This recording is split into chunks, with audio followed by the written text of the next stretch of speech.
মেরাজের রাত্রে আল্লাহর নবীকে আল্লাহ নিয়ে গেলেন, নিজের ঘরে ছিলেন, হাতিমে কাবায় রাত্রে এসে তিনি সালাত আদায় করলেন। অতঃপর সেখানেই তিনি একটু হেলান দিয়ে ঘুমিয়ে পড়লেন। জিবরাইল আলাইহিস সালাতু ওয়াস সালাম তাকে এসে সালাম জানালেন, ইয়া রাসূলুল্লাহ, চলুন আপনাকে দেখানো হবে আল্লাহ সুবহানাহু ওয়া তাআলার উলুহিয়াতের জগৎ, রুবুবিয়াতের জগৎ, আল্লাহ রাব্বুল আলামিনের কুদরত এবং মহিমা আপনি দেখবেন, আপনার উম্মতের কাছে বলবেন, আর উম্মতেরা সেই সব কথা শুনে আল্লাহ রাব্বুল আলামিনের দরবারে সাজদায় লুটিয়ে পড়ে বলবে সুবহানাল্লাহ। সব কিছু দেখানো হলো। নবীজির মনের ভিতরে প্রশ্ন জাগলো, আল্লাহ আমাকে তুমি নিয়ে এসেছো 7 আসমান পার করে, আমাকে তুমি কাছে নিয়েছো একেবারে সিদরাতুল মুনতাহায়। রব্বুল আলামিন তোমার কাছে আমাকে বসার ব্যবস্থা করে দিয়েছো। আমি দেখলাম জান্নাত, আমি দেখলাম জাহান্নাম। আমি গিয়ে বলবো মসজিদে নববীতে আবু বকর, ওমর, উসমান এইসব সাহাবীরা আমার কাছে আসবে। তারা যদি বলে ইয়া রাব্বাল ইয়া রাহমাতাল লিল আলামিন, হে নবী মুহাম্মদুর রাসূলুল্লাহ, আপনি তো গিয়ে নিজে দেখে আসলেন, আমরা কেমন করে আল্লাহ রাব্বুল আলামিনের কাছে যাব? আমরা কেমন করে আল্লাহর সেই অফুরন্ত কুদরত মহিমা দেখব? আমাদেরকে মন চাইতে পারে না? নবীজি যখন বললেন আমাকে জান্নাত দেখানো হলো, আমি জান্নাতের নিয়ামত গুলো দেখলাম, সুবহানাল্লাহ। মাঝে মাঝে আমার হাত সামনে এগিয়ে গেল, জান্নাতের আঙ্গুরের গাছ থেকে আমার হাত দিয়ে আমি আঙ্গুর ছিঁড়ে আনতে চাইলাম। জিবরাইল বললেন, ইয়া রাসূলুল্লাহ, এখনো সময় হয় নাই, আপনি এখনো পৃথিবীতে জীবিত, এই বাগান আপনার জন্য। আল্লাহ রাসূলকে যখন দেখানো হলো, নবীজি হাত দিয়ে আঙ্গুর ছিঁড়তে চাইছিলেন। জিবরাইল আলাইহিস সালাম বলেন, এখন না, এখন না, এটা আপনাকে বিশেষ ব্যবস্থায় দেখানো হচ্ছে। যখন আপনি জান্নাতে চলে আসবেন তখন এসে আপনি জান্নাতের ফল ভোগ করবেন। জান্নাতের বাগান দেখানো হলো, অনিন্দ সুন্দর, দৃষ্টিনন্দন, এত সুন্দর, এত সুন্দর। নবী সাল্লাল্লাহু আলাইহি সাল্লাম বলেন, আমি কখনো কল্পনাই করতে পারি না, এটা বলে বোঝানো যাবে না।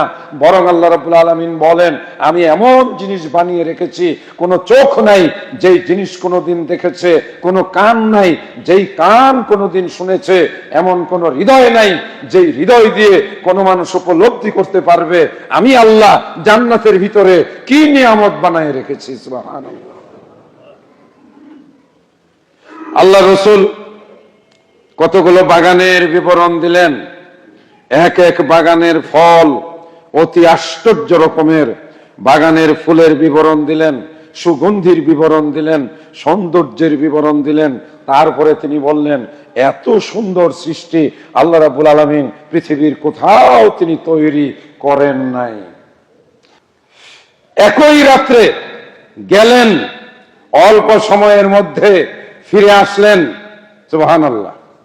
কত মাইল? কোটি কোটি না, হাজার হাজার কোটি, লক্ষ লক্ষ কোটি।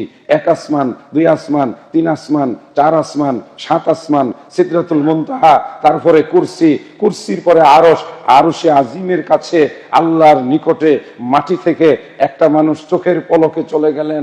শুধু তাই না, এর মাঝখানে চলে গেলেন ফিলিস্তিনের বাইতুল মাকদাসে। সেখানে গিয়ে ঘোড়াটা ওই কি বলে বুরাকটাকে বাঁধলেন একটা খুঁটির সঙ্গে, মসজিদে ঢুকলেন, মসজিদে দেখলেন শত শত ওই যে সেই নবী রাসূলগণ, তাদেরকে 2 রাকাত নামাজও পড়ালেন। এখান থেকে আবার চলে গেলেন প্রথম আসমানে, এই জায়গায় দেখা হলো একজন নবীর সঙ্গে, কথা হলো, গল্প হলো। দ্বিতীয় আসমানে দেখা হলো, এখানেও কথা হলো। তৃতীয় আসমানে দেখা হলো, কথা হলো। সর্বশেষ তিনি গেলেন বাইতুল মামুর, বাইতুল মামুর তাকিয়ে দেখলেন সেখানে 70,000 ফেরেশতা ভিতরে প্রবেশ করে 2 রাকাত নামাজ পড়ে তারা আবার বেরিয়ে যায়। এত ঘটনা ঘটলো। আবার তিনি ফিরে আসলেন চোখের পলকে যেই যাত্রী দলকে তিনি একটা পাহাড়ের পাশে আসতে দেখেছিলেন, ঘোর সওয়ার আসার সময় যেখানে দেখেছিলেন, ফিরে এসেও দেখলেন তারা খুব বেশি দূর আগায় নাই। এইবার তিনি মক্কায় ফিরে আসলেন।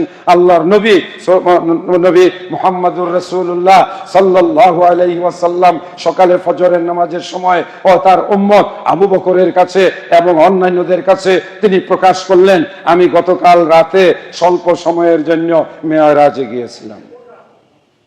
দেখলেন, ঘটনা ঘটলো অনেক, কিন্তু সময় লাগলো সামান্য। আমাদের কাজ কি? যেই কাজটি করেছিলেন হযরতে আবু বকর রাদিয়াল্লাহু তাআলা আনহু। আবু বকর রাদিয়াল্লাহু তাআলা আনহু কি করেছিলেন?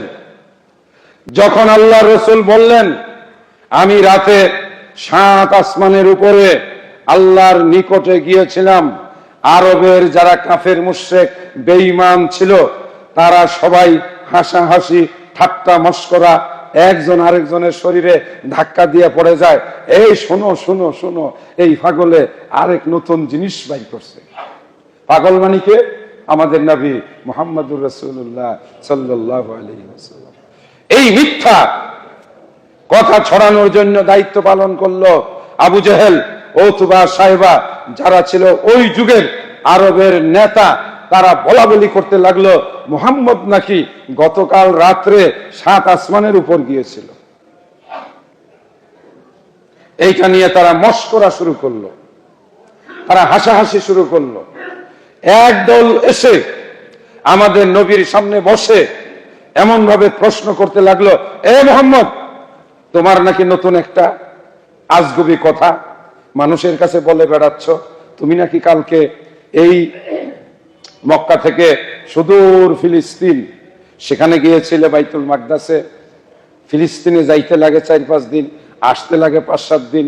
তুমি রাত্রে গেছো, রাত্রে এসে পড়েছো, তারপরে নাকি তুমি আসমানে গেছো। এইসব পাগলামি কোথায় পাইছো? আমাদের নবীকে বলে। একদল অবিশ্বাসী যাদের নাম হলো কাফের মুশরিক, আর একদল বিশ্বাসী। আবু বকর রাদিয়াল্লাহু তাআলা আনহু একটু বাড়িতে ছিলেন, ওনার কাছে খবরটা পৌঁছলো। একদল লোক গিয়ে বলল, শুনছো আবু বকর, শুনছো? তুমি যার সঙ্গে বেড়াও, যার সঙ্গে তুমি চলো, যার উপরে তুমি ঈমান এনেছো, সেই মুহাম্মদ কি বলতেছে? সে নাকি গতকাল রাত্রে বাইতুল মাকদাস গিয়েছিল, আবার বাইতুল মাকদাস থেকে 7 আসমানের উপরে গিয়েছিল, সেইখান থেকে নাকি আবার মক্কায় ফিরে আসছে। এইটা পাগল ছাড়া কোনো মানুষ বলতে পারে? আবু বকর রাদিয়াল্লাহু তাআলা আনহু ঘর থেকে বের হলেন, ওদের সামনে দাঁড়ালেন এবং বলিষ্ঠ কণ্ঠে বললেন, শোনো, এই কথা যদি মুহাম্মদ বিন আব্দুল্লাহ রাসূলুল্লাহ, যার উপরে আমি ঈমান এনেছি, উনি যদি এই কথা বলে থাকেন, তাহলে ঘটনা সত্য, আমি এই ঘটনার উপরে ঈমান আনলাম। দেখলেন, কাফের মুশরিক বেঈমানরা নবীর ঘটনা নিয়ে হাসাহাসি করল। একদল মুসলমান আমাদের বাংলাদেশেও আছে যারা বিশ্বাস করে নবীর মেরাজ ঘুমের মধ্যে হয়েছে, বলি নাউজুবিল্লাহ। আর একদল মানুষ বলে যে আল্লাহর নবীর মেরাজ হয়েছে সত্য, তবে দেহটা আরবে মক্কায় ছিল।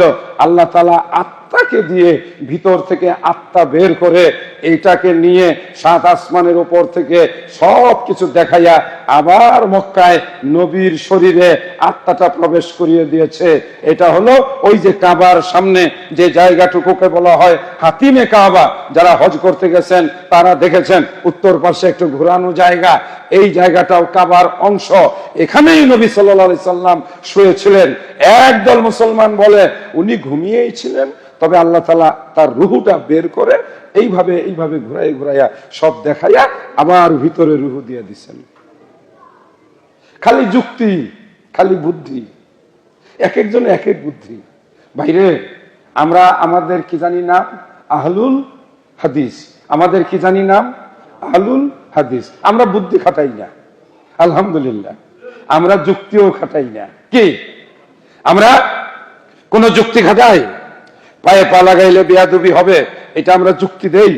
পায়ে পা না লাগাইলে অসুবিধা কি? আমরা বলি। আস্তে আমিন বললেও আল্লাহ শুনেন, জোরে আমিন বললেও আল্লাহ শুনেন। এটা কি? এটার নামই হলো যুক্তি। আমাদের কথা আমরা আহলুল হাদিস। কেন? আমরা যেভাবে পাই সেভাবেই বিশ্বাস করি। আলহামদুলিল্লাহ।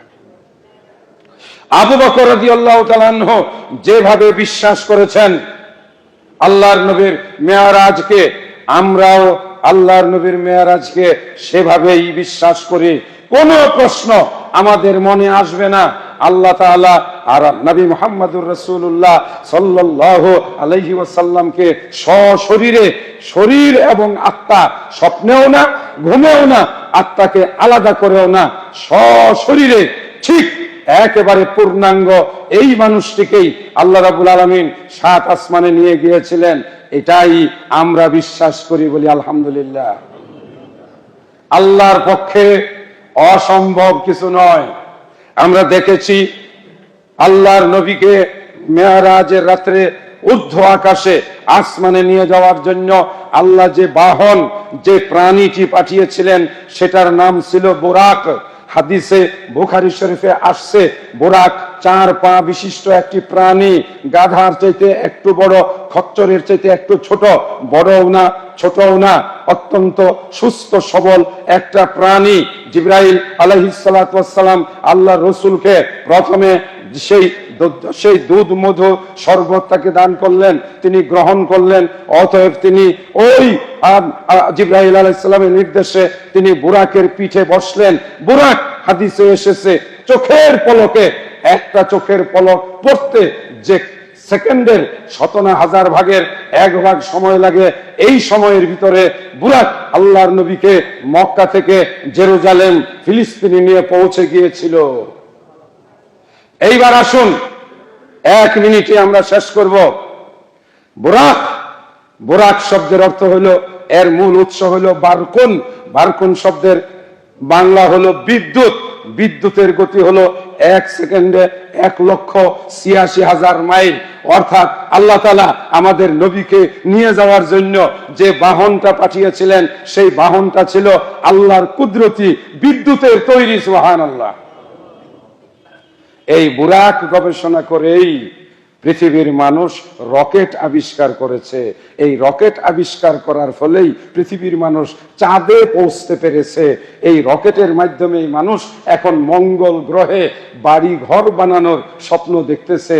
এই রকেটের মাধ্যমে পৃথিবী থেকে সিমেন্ট, বালি, রড নিয়ে মানুষ বাড়ি বানাবে কোথায়? মঙ্গল গ্রহে। এই উৎস পাইল কোথায়? বিশ্বনবী মুহাম্মদুর রাসূলুল্লাহ সাল্লাল্লাহু আলাইহি ওয়াসাল্লামের জন্য যেই বাহন আল্লাহ পাক পাঠিয়েছিলেন সেটা তৈরি ছিল কি দিয়ে? বিদ্যুৎ। আর আল্লাহর বিদ্যুৎ আর মানুষের বানানো বিদ্যুৎ কি সমান সমান হবে? মানুষের বানানো বিদ্যুতের গতি হলো 1 সেকেন্ডে কত দূর যায়? 1,86,000 মাইল। আল্লাহর বানানো বিদ্যুৎ যাবে 1 লক্ষ নয়, 1,000 কোটি মাইল চোখের পলকে। এভাবেই নবী মুহাম্মদুর রাসূলুল্লাহ সাল্লাল্লাহু আলাইহি ওয়াসাল্লামের মেরাজ 1 মুহূর্তে আল্লাহ তাআলা সংগঠিত করেছিলেন। আমরা এটাকে বিশ্বাস করি। মেরাজ কবে হবে? ডেট তারিখ বলবো না। কেন বলবো না? আমাদের সমাজে অনেকেই আছে এই মেরাজের রাত্রে বিদআত করেন। আমার মা বোনেরা, না, আবারও নিষেধ করছি, মেরাজের রাত্রে আলাদা কোনো ইবাদত নাই। যদি আপনি ইবাদত করেন তাহলে কি হবে? সওয়াব হবে না গুনাহ হবে? আমি খুতবায় আপনাদেরকে বলছি, আপনি যদি মেরাজের রাত মনে করে কোনো নামাজ পড়েন তাহলে আপনার গুনাহ হবে। কেন? আল্লাহর নবী নিজে মেরাজের রাত্রে কোনো ইবাদত করেন নাই। মেরাজ হওয়ার পরে আল্লাহ রাসূল 13 বছর বেঁচে ছিলেন অথবা 11 বছর বেঁচে ছিলেন। এই 11 বছরের 11টা মেরাজের রাত পেয়েছিলেন।